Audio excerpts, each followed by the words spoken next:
তোমার আগে হয়েছে? হ্যাঁ আমার আগে হয়েছে, আমার বাবা বাড়ি থেকে হয়েছে। তখনও দাদা হয়নি? জমা দিয়েছিলাম, হয়নি তো, অনেকবার জমা দিয়েছি। টিভিএন আমলের থেকে জমা দিয়েছি, হচ্ছিল না।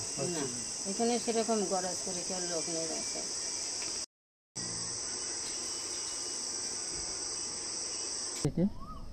আমার স্বামী, ছেলে, মেয়ে, আমি। কি করে আপনার স্বামী? নদীতে টলার বাই। আপনারা ভোটার কার্ড হচ্ছে না কেন?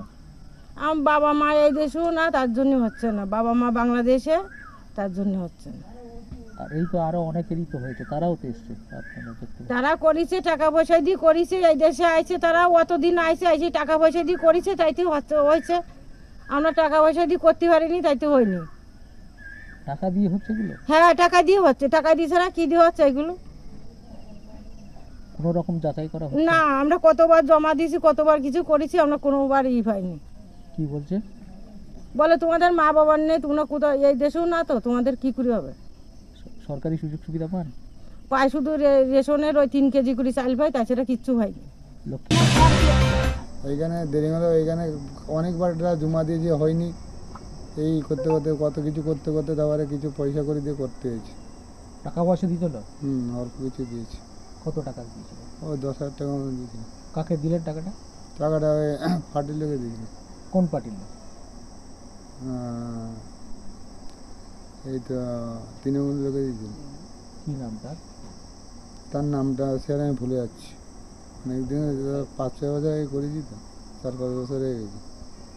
তারপরে হলো? হ্যাঁ।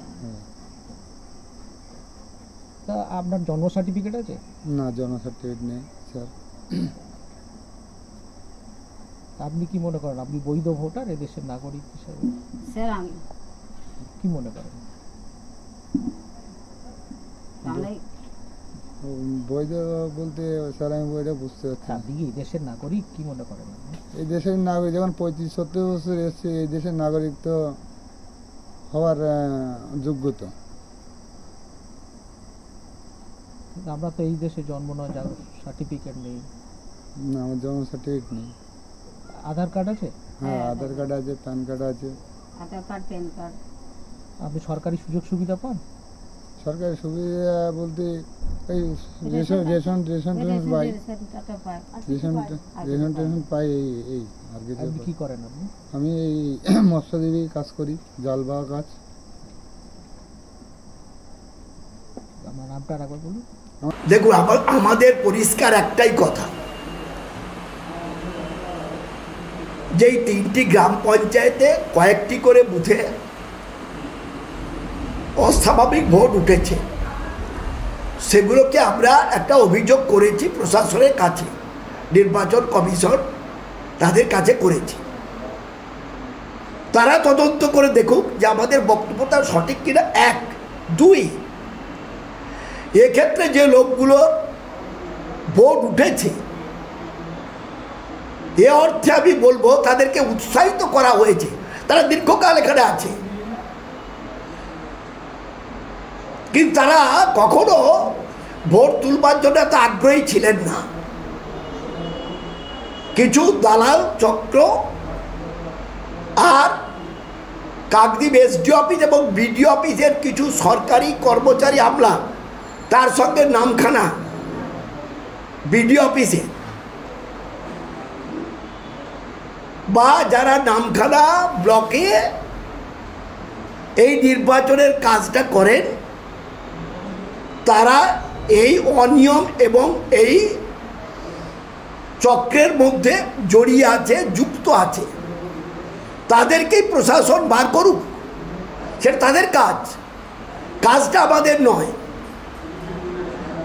অর্থের বিনিময়ে হাজার হাজার টাকা, এখন লক্ষ লক্ষ টাকার গল্প তো এখানে। ওই অঞ্চলগুলো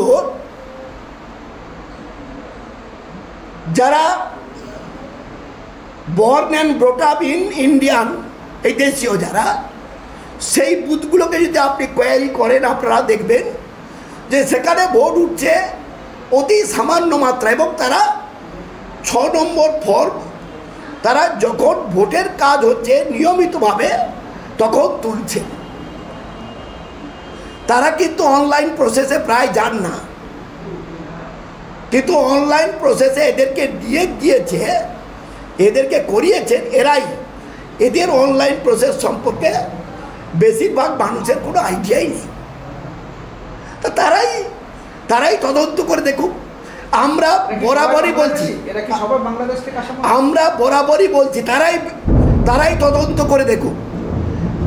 আমি বেশি কথা বলতে চাই না, তারা তদন্ত করে দেখুক। আমার বক্তব্য হচ্ছে আমি সমস্ত বৈধ ভোটের পক্ষে। একজনও বৈধ ভোট যাতে কোনোভাবে কাটা না যায়, আমি তারই পক্ষে, যাতে একদম যেন কোনো বৈধ ভোট যেন বাতিল না হয়। পাশাপাশি অবৈধ ভোট যারা যেসব সরকারি কর্মচারী এটা করেছে, এটা তাদের কাজ, তাদের অন্যান্য অফিসার আধিকারিকদের কাজ খুঁজে বার করে তারা তাদের কাজটা করবে। এটা আমাদের কাজ নয়। বন্ধুরা, একটা কথা বলছে যে এই সমস্ত মানুষজন তারা সরকারি পরিষেবা পান, যা যা পরিষেবা আপনাদের সামাজিক প্রকল্প আছে, তাহলে সেক্ষেত্রে কেন এরা ভোটার নয়? বা এটা কী বলছেন, এটা কী বলছেন? তারা তো অনেক আগে থেকে এই সরকারি পরিষেবা এখান থেকে পাচ্ছেন। এই সরকার আসার পর থেকে তারা পরিষেবা অনেক আগে থেকেই পাচ্ছে। তার জন্য তাতে ভোটার থাকলে হতে হবে, তা না হলে সে পাবে না, সে তো নয়। ভোটার কার্ডের সঙ্গে বা নাগরিকত্বের সঙ্গে তার সুযোগ সুবিধা পাওয়াটা এক হতে পারে কি?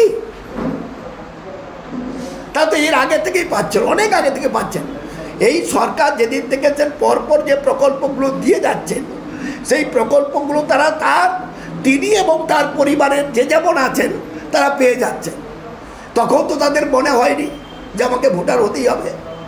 অর্থাৎ দুষ্টু চক্র মোটা অঙ্কের টাকার বিনিময়ে প্রতিটি পরিবারকে উদ্বুদ্ধ করে এবং এর সঙ্গে সরকারি আধিকারিকরা সম্পূর্ণ জড়িয়ে আছে, তাদেরকে ব্যবস্থা নেই। এই চক্রে কারা আছে, কোন দলের লোকজন আছে?